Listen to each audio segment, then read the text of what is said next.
여러분 안녕하십니까, 진성호입니다. 이번에는 문재인 전 대통령의 장녀 문다혜 씨 소식입니다.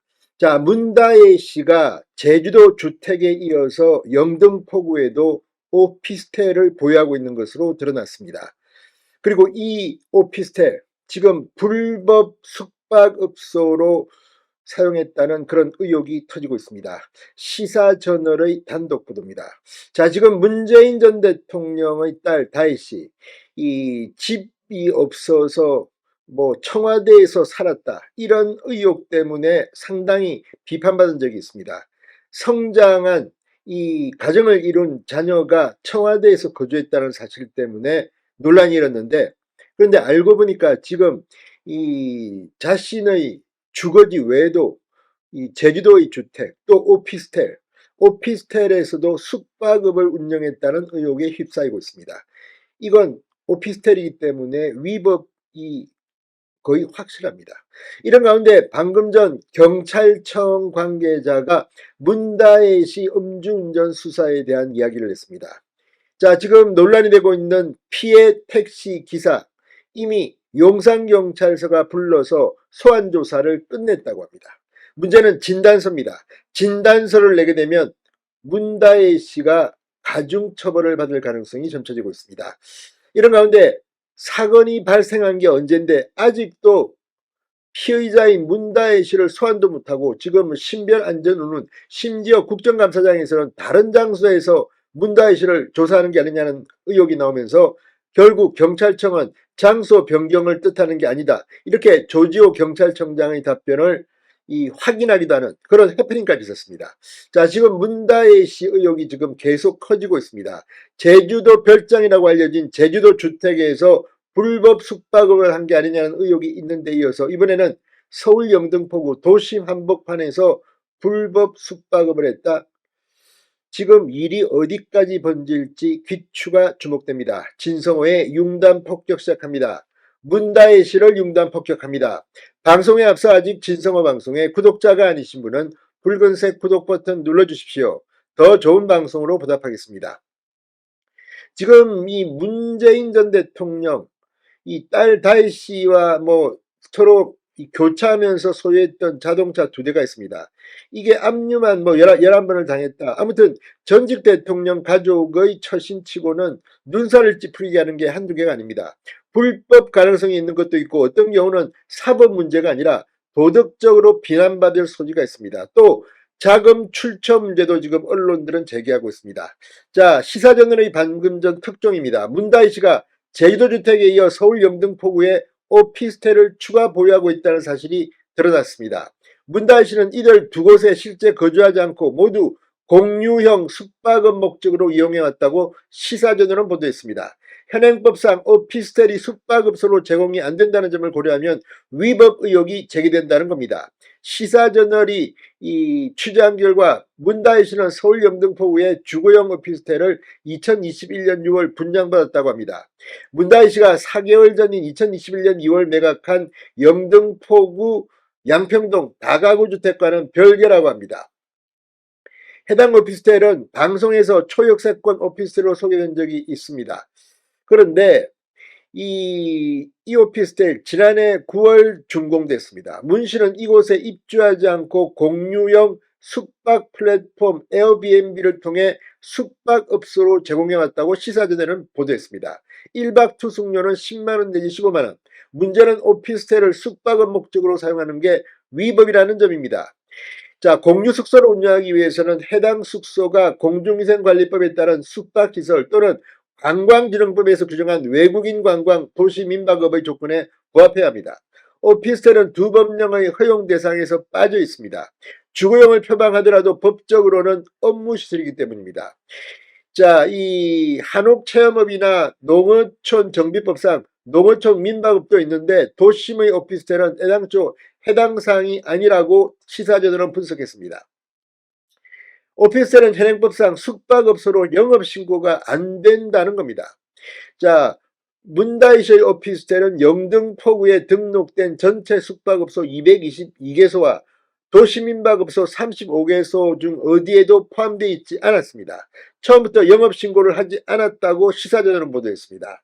영등포구청 관계자는 이 실사 후 미신고 숙박업소로 사용된다는 점이 확인되면 업장 폐쇄 후 공중위생법 위반 혐의로 형사 고발 조치한다고 설명했습니다. 자, 예단은 하지 않겠습니다. 시사저널의 보도가 맞다면 이제라도 영등포구청은 조사를 해야 될 것으로 보입니다.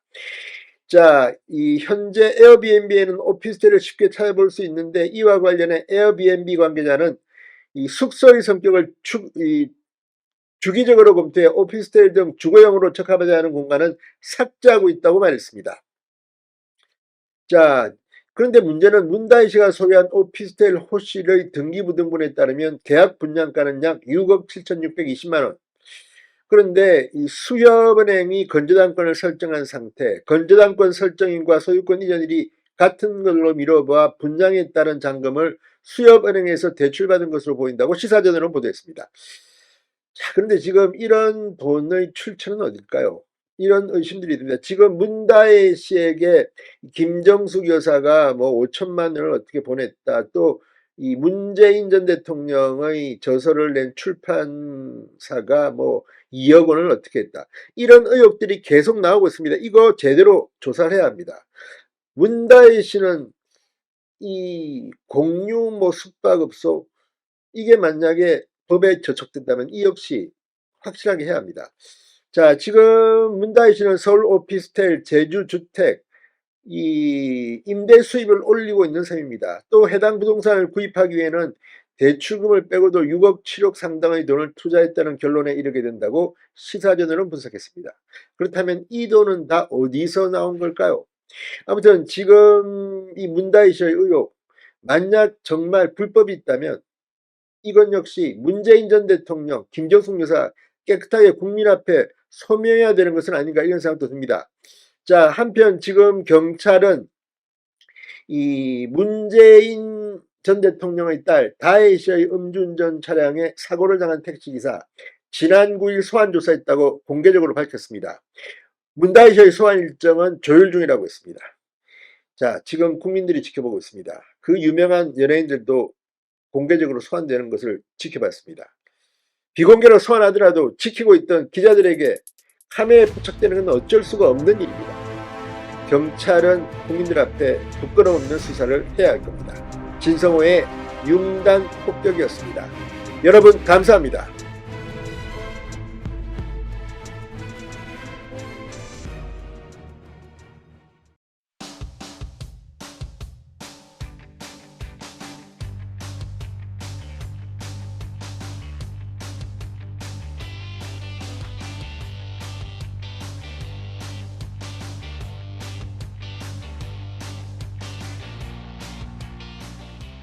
여러분 안녕하십니까, 진성호입니다. 심판, 탄핵 심판. 아무튼 탄핵을 정가의 보도처럼 휘두르고 있는 더불어민주당이 방금 전 기자회견을 열고 이 검찰총장과 서울중앙지검장을 탄핵하겠다고 발표했습니다. 자, 이유는 김건희 여사에 대한 서울중앙지검의 불기소 처분인데, 아니 검찰총장과 서울중앙지검장, 심우정 총장과 이창수 검사장을 탄핵하면 어떻게 되겠습니까? 자, 지금 민주당은 탄핵에 맞들렸습니다. 게다가 헌법재판소는 오늘 이 이종석 헌법재판소 소장과 나머지 2명 도합 헌법재판관 3명이 퇴직하면서 이제 9명 중 6명만 남았습니다. 이런 가운데 이제 탄핵을 통해서 지금 윤석열 정부 그리고 국민을 위해 봉사해야 할 공공기관들의 직무를 정지시키겠다는 건지. 아무튼 방금 전 김민석 의원 국회에서 기자회견을 열고 김건희의 개 검찰을 탄핵한다며 이렇게 밝혔습니다. 단어도 참으로 품격이 떨어집니다. 김건희의 개랍니다, 검찰이. 자, 지금 그동안 이재명 대표를 수사하고 민주당 돈봉투 사건을 수사하고 이런 경험이 있는 현직 검사 4명에 대해서 탄핵안을 발의했던 더불어민주당이 이번에는 아예 검찰의 기능을 마비시키겠다고 생각했는지 검찰총장, 인사청문회도 했던 검찰총장 심우정 총장과 지금 전주지검에서 문재인 전 대통령 일가 수사를 했고 이제 서울중앙지검에서 이 민주당 의원들을 수사하고 있는 서울중앙지검의 책임자 이창수 검사장을 탄핵하겠다고 합니다. 자, 이렇게 되면 또 대검 차장검사가 이진동 차장검사가 이제 검찰총장 직무대행을 하는 겁니까? 이번에는 또 이진동 대검 차장도 탄핵할 겁니까? 아무튼 더불어민주당이 지금 이재명 대표 입으로 뭐 검찰 숫자가 인원을 뭐 줄이겠다는 듯이 엄포를 놓든지 이제 아예 대한민국의 검찰 조직을 해코지 하려는 모양입니다. 마지막 발악이라는 생각까지 듭니다. 진성호의 융단 폭격 시작합니다. 더불어민주당을 융단 폭격합니다. 방송에 앞서 아직 진성호 방송의 구독자가 아니신 분은 붉은색 구독 버튼 눌러주십시오. 더 좋은 방송으로 보답하겠습니다. 자, 더불어민주당이 김건희 여사의 도이치모터스 주가 조작 의혹에 대해 무혐의 처분을 내린 데 대해서 심우정 검찰총장과 이창수 서울중앙지검장에 대한 탄핵 등 후속 조치를 취하겠다고 반발했습니다. 앞서 사실상 김 여사에 대한 기소 의견을 피력했던 국민의힘 한동훈 대표는 검찰의 설명이 국민이 납득할 수 있을 정도인지 지켜볼 필요가 있다고 한 바 있습니다. 이런 한동훈 대표의 말에 민주당도 힘을 얻었는지는 모르겠지만 검찰총장, 이제 막 임기를 시작한 검찰총장을 탄핵해서 직무를 정지시키겠다. 어차피 이 탄핵 절차가 끝나도 직무에 복귀할 겁니다. 그러나 어쨌든 얼마 동안이라도 검찰총장이 일을 못하게 막겠다는 건지 아무튼 이 탄핵 심판 노름이 정말 선을 넘고 있습니다. 민주당에는 김건희 가족 비리 및 국정농단 규명 심판본부라는 게 있습니다. 그 심판본부장을 맡고 있는 김민석 최고위원이 방금 전 기자회견에서 국민을 대신해 김건희 범죄 은폐 공범들을 탄핵하겠다. 그러면서 심우정 검찰총장, 이창수 서울중앙지검장에 대한 탄핵을 추진하겠다고 공개적으로 밝혔습니다.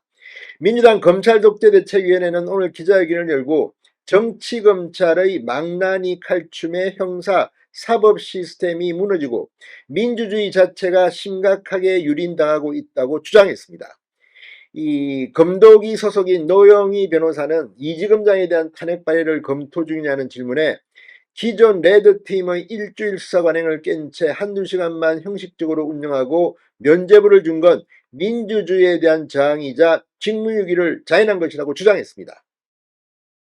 법률적으로 직무유기나 문제가 되는 상황인지를 검토하고 탄핵 등 후속 조치를 해보려고 한다고 말했습니다. 민주당은 정부 여당을 향해 김건희 특검법을 수용할 것도 재차 압박했습니다. 민주당 조성래 수석대변인은 브리핑에서 검찰이 기소권을 독점할 자격이 없음을 똑똑히 보여줬다.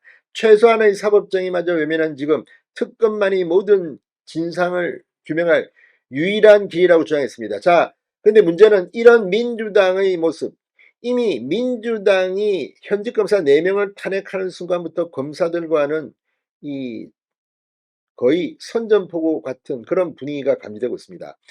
자, 이번에 민주당의 현직 의원들 중 배지가 날아갈 가능성이 있는 사람들, 선거법 위반으로 기소된 사람, 그리고 전당대회 돈봉투 소환에 불응하는 그런 의원들 여러 명이 있습니다. 이재명 대표도 물론 그중 한 명입니다. 자, 이제 제1야당과 검찰 사이에 정말 건널 수 없는 강을 건넌 것 같습니다. 이런 식으로 국정을 흔드는 민주당, 도대체 왜 이런 짓을 하는지. 아무튼 검사들, 엘리트 정신으로 똘똘 뭉친 검사들이 민주당의 이런 검찰총장, 서울중앙지검장 탄핵 움직임에 어떻게 반응할 것인지 앞으로 귀추가 주목됩니다. 이재명 대표의 방탄 때문에 이러는 건 아닌지 모르겠습니다. 진성호의 융단 폭격이었습니다. 여러분 감사합니다.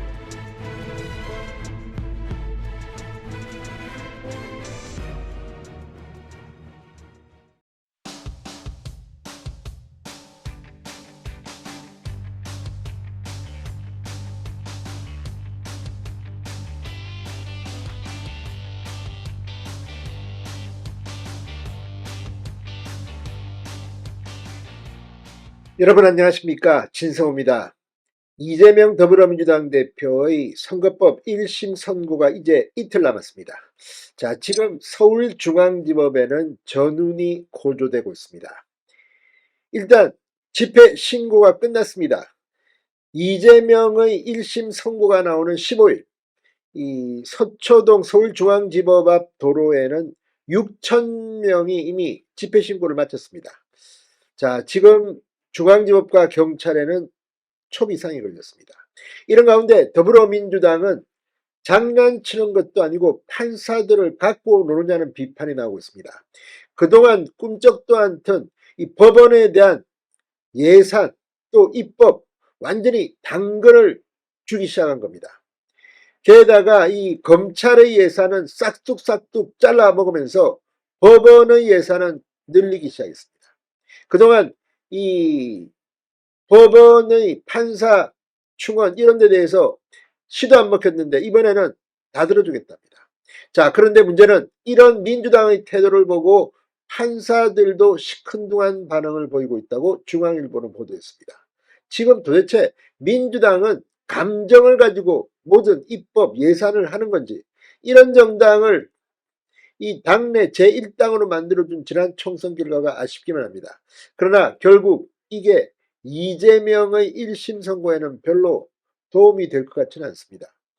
지금 국민의힘에서는 이처럼 판사들을 겁박하고 협박하는 이런 데 대해서는 사법방해죄를 묻자, 이런 입법도 추진되고 있습니다. 자, 지금 민주당이 어느 정도로 엉망진창인지 한번 살펴보겠습니다. 또 선거 당일 서초동은 어떻게 될까요? 저도 이 서초동, 그러니까 서울중앙지법 앞에서 꽤 오랫동안 살았습니다. 그런데 그때 보면 그때는 이렇게 법원 앞이 소란스럽지는 않았던 것 같습니다. 이재명 한 명 때문에 지금 서초동이 쑥대밭이 될 것 같습니다.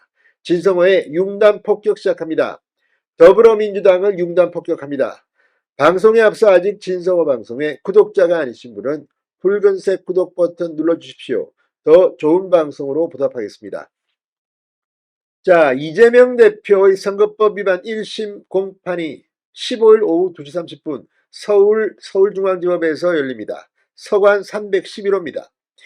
자, 그런데 지금 이 경찰과 법원이 비상이 걸릴 만큼 집회 신고가 잇따르고 있습니다. 민주당 내 이재명 대표의 핵심 친위 세력이라고 불리는 더민주 전국혁신회의는 이 5,000명 13일 오전 이 11시부터 서울중앙지검 이 서문우측에서 2개 차로를 점거하는 대규모 집회를 신고했습니다. 친명계 의원이 다수인 더민주 전국혁신회의는 현재 민주당의 최대 개파로 꼽힙니다. 자, 이들은 또 이 무죄 판결을 촉구하는 탄원 서명도 냈습니다. 자, 더민주